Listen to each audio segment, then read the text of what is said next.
వర్షం పడేటప్పుడు వేడివేడిగా చక్కగా పులుసు లాంటివి ఏమైనా తింటే చాలా కమ్మగా ఉంటుంది. వేడివేడి రైస్లో వేడివేడి రసం పోసుకొని బెండకాయ ఫ్రై చేసి తింటే ఉంటుందండి. అబ్బా ఎంత కమ్మగా ఉంటుందంటే అంత కమ్మగా ఉంటుంది.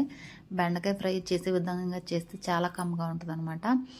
నేనైతే ఇవాళ నేను ఏం కర్రీస్ ప్రిపేర్ చేసుకున్నానా అంటే బెండకాయ ఫ్రై అండ్ రసం పెట్టుకున్నాను అనమాట. కొత్తిమీర రసం చేశాను. అవి ఎలా ప్రిపేర్ చేసుకుని ఏంటని మీతో షేర్ చేసుకుంటాను. అందరికీ ఫస్ట్ అయితే ముందుగా తొలి ఏకాదశి శుభాకాంక్షలు అండి. ఫస్ట్ నా సబ్స్క్రైబర్స్ అందరికీ కూడా తొలి ఏకాదశి శుభాకాంక్షలు. ఈ రెసిపీస్ ఈ రైనీ సీజన్లో వేడివేడి రైస్లో తింటే చాలా కమ్మగా ఉంటాయండి. నాన్ వెజ్కి మాత్రం తీసిపోదు అన్నట్టుగా ఉంటుంది అనమాట. వెజ్ కర్రీస్ చాలా అంటే చాలా టేస్టీగా ఉంటుంది చేసుకునే విధానం ఉంటే కనుక. కొంతమంది ఒక్కొక్క ఇంటికి ఒక్కొక్క తీరులో చేసుకుంటారనుకోండి. నేనైతే నా తీరులో ఇట్లా ప్రిపేర్ చేసుకుంటాను. చూసేయండి నా రెసిపీస్ ఎట్లా ప్రిపేర్ చేసాను ఏంటి అనేది. చూసేసి ఒకసారి ఒక లైక్ వేసుకోండి. నచ్చితే మీరు కూడా ట్రై చేయండి. ఓకేనా? మరైతే ఈ రెసిపీస్ ఎట్లా ప్రిపేర్ చేసాను ఏంటని నేను మీతో షేర్ చేసుకుంటాను. చూసేయండి. Welcome back. మన ఎమ్మీ అండ్ టేస్టీ రసం కావాల్సిన ఇంగ్రీడియంట్స్ ఏంటంటే ఫస్ట్ అయితే ఓ మందపాటి గిన్నె తీసుకోండి. దాంట్లో మీరు చారు ఎన్ని రోజులు అయితే నిల్వ ఉంచుకుంటారో అన్ని వాటర్ యాడ్ చేసుకోండి. నేనైతే 2 days మ్యాక్సిమం 2 days తింటాం అనమాట రసం అనేది మా ఇంట్లో. పులుపు సరిపడా చింతపండు యాడ్ చేసుకోండి. నేనైతే కొంచెం ఎక్కువగానే తింటాం పులుపు అని చెప్పేసి వేసుకున్నాను చింతపండు. నెక్స్ట్ దాంట్లో పసుపు, కొత్తిమీర అండ్ కరివేపాకు వేసేసేయండి. దాంట్లోనే బాగా అవన్నీ కలిపి బాగా కలిపేసుకోండి. దాంట్లో ఉన్నటువంటి అదే మనం స్మాష్ చేస్తుంటే దాంట్లో మంచి అరోమా వస్తుంది అనమాట. దానికోసం నేను స్మాష్ చేసేస్తాను అనమాట చేతితో. అలాగే ఒక స్పూన్ కాదు ఒక అర స్పూను కారం వేసుకోండి. ఇందులో నేను పచ్చిమిర్చి యాడ్ చేయలేదు, ఎండుమిర్చి యాడ్ చేయలేదు కాబట్టి నేను కారం వేసుకుంటున్నాను. ఒక తాలింపులోనే ఎండుమిర్చి యాడ్ చేస్తాను అనమాట. అందుకని చెప్పేసి నేను ఇది యాడ్ చేశాను. తర్వాత నెక్స్ట్ వచ్చేసి దీని అంతా కలిపేసుకుని దాంట్లో ఉప్పు వేసుకొని పొయ్యి మీద పెట్టేసుకోండి. అదే మరిగిపోద్ది. లో ఫ్లేమ్లో కాకుండా మీడియం ఫ్లేమ్లో పెట్టుకోండి. చక్కగా ఆ అరోమా అంతా దిగి ఆ కొత్తిమీర రసం అండ్ కరివేపాకు కొత్తిమీర ఈ వాటి అరోమాస్ అన్ని దిగిన తర్వాత చారు అనేది చాలా కమ్మగా ఉంటుంది. అసలు పచ్చిగానే తినే అంత కమ్మటి వాసన వస్తుంది అనమాట. నేనైతే అంతలోకి రైస్ ఉడికిపోయింది. రైస్ అయితే వార్చేస్తున్నాను. నాకు వార్చే అలవాటే ఉందండి ఎక్కువ. నేను కలిపి పెట్టను ఇప్పుడు కూడాను. గంజి వార్చుకుంటే ఈ మధ్యలో నేను చాలా విన్నాను అనమాట. గంజి వార్చుకోవడం వల్ల చాలా బెనిఫిట్స్ ఉన్నాయని చెప్పేసి, ఆ గంజి తాగటం వల్ల కూడా మనకు హెల్తీగా ఉంటామని చెప్పేసి మంచి న్యూస్ విన్నాను. అండ్ నెక్స్ట్ వచ్చేసి మనం ఇంకోటి రెసిపీ ప్రిపేర్ చేసుకుంటాం కదా, బెండకాయ ఫ్రై అట్లా ప్రిపేర్ చేసుకోవాలో చూసేద్దాం. ఫస్ట్ అయితే బండి పెట్టేసుకుని దాంట్లో కొద్దిగా ఆయిల్ ఎక్కువే వేసుకుంటే బాగుంటుంది అనమాట బెండకాయ ఫ్రైకి. అలాగే పచ్చిశనగపప్పు వేసుకోండి. పచ్చిశనగపప్పు వేసుకుంటే ఆ పప్పులు నోటు తగులుతూ ఉంటే చాలా రుచిగా ఉంటుంది అనమాట. అండ్ నెక్స్ట్ జీలకర్ర వేసుకోండి. ఆవాలు మీకు ఇష్టమైతే వేసుకుని లేకపోతే లేదు, స్కిప్ చేసేయండి. ఆవాలు వేసిన వేపుకొని పర్వాలేదు అనమాట. దీంట్లో మస్ట్ అండ్ షుడ్గా జీలకర్ర అండ్ నెక్స్ట్ వచ్చి పచ్చిశనగపప్పు ఉంటే బాగుంటుంది. తర్వాత మనం ఏం చేస్తామంటే 2 ఎండుమిరపకాయలు అయితే ఫస్ట్ వేసాను, లాస్ట్లో వేసుకోండి. ఎండుమిరపకాయలు ముందు వేసుకుంటే మాడిపోతాయి అనమాట. ఓకేనా? ఫస్ట్ అయితే వెల్లుల్లిపాయలు చెత్త కొట్టేసుకోండి. 4 వెల్లుల్లిపాయలు వేసుకోండి అండ్ కరివేపాకు వేసేసుకోండి. ఇది పోపు అయితే ఫినిష్ అయిపోద్ది అనమాట. ఓకేనా?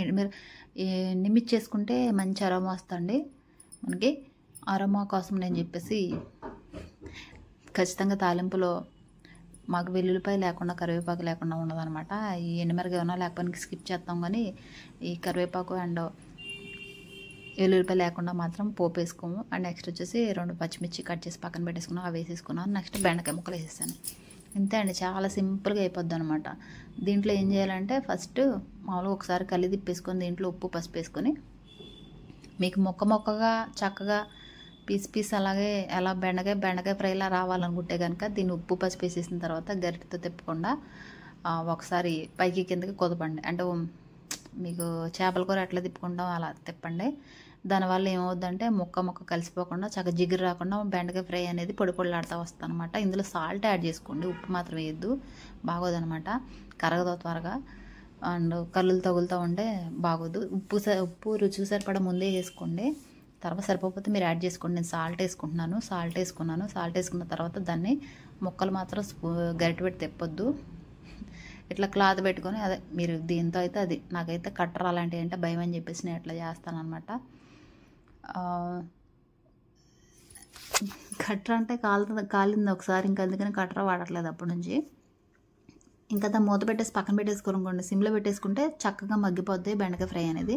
అండ్ నెక్స్ట్ వచ్చి మన చారు మరిగిపోయింది అనమాట. చాలాసేపు నుంచి అయ్యింది కదా, ఇంకా మరిగిపోయింది. దీన్ని ఇంకా ఉప్పు చూసి దీన్ని తాళం పెట్టేసుకోవచ్చు. పోపు పెట్టుకుంటే సూపర్ అంటే సూపర్ ఉంటుంది. ఎమ్మి అండ్ ఈ రైనీ సీజన్లో ఏంటంటే దీంట్లో కొత్తిమీర అండ్ ఏదైనా ఏదో ఒక రసం, టమాటా రసమైనా కొత్తిమీర రసమైనా అండ్ నెక్స్ట్ కొత్తిమీర లేకపోతే ధనియాలు మిరియాలు వేసుకొని చారు పెట్టుకుని తిన్నా చాలా బాగుంటుంది. నోటికి రుచిగా ఉంటుంది అనమాట. ఈ పోపు ఇందులో మాత్రం ఖచ్చితంగా మెంతులు వేసుకోండి. చారులో మెంతులు ఇంకా కమ్మగా ఉంటుంది అనమాట.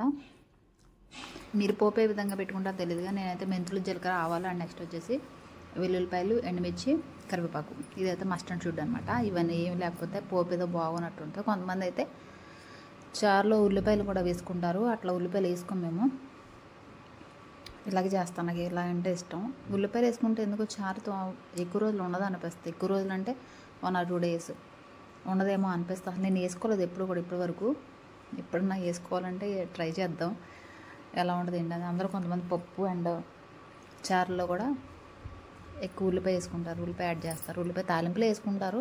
అట్లా మేము ఎప్పుడు వేసుకోలేదు. మా అమ్మాయి వేయలేదు, మేము ఎప్పుడు వేయలేదు. అలా అలవాటు కూడా లేదు మాకు. అండ్ నెక్స్ట్ 2 ఎండుమిర్చి కూడా వేసేసుకోవాలి. మంచి కలర్ఫుల్గా మంచి పోపు అయితే మంచి అరోమా వచ్చే వరకు ఫ్రై చేసుకోండి, బాగుంటుంది. పోపు ఫైన్గా ఫ్రై అయిపోయినప్పుడు ఆ చారు తీసుకెళ్ళి దీంట్లో వేసేయండి. మంచి అరోమా వస్తుందండి, ఎంత బాగుందో. కొత్తిమీర రసం వల్ల ఏంటంటే మనకి హెల్త్ బెనిఫిట్స్ కూడా ఉంటాయి కాబట్టి కొత్తిమీర వేసుకున్నాను నేను. కొంతమంది ఇష్టం లేకపోతే టమాటా వేసుకోండి, మిరియాలు వేసుకోవచ్చు, అవన్నీ వేసుకోవచ్చు. ఉత్తి చారులో టమాటా రసం పెట్టుకోవచ్చు, మిరియాల రసం పెట్టుకోవచ్చు. చాలా రకాల రసాలు ఉన్నాయన్నమాట. నేనైతే ఇలా ఈ రకంగా చేసుకుంటాను.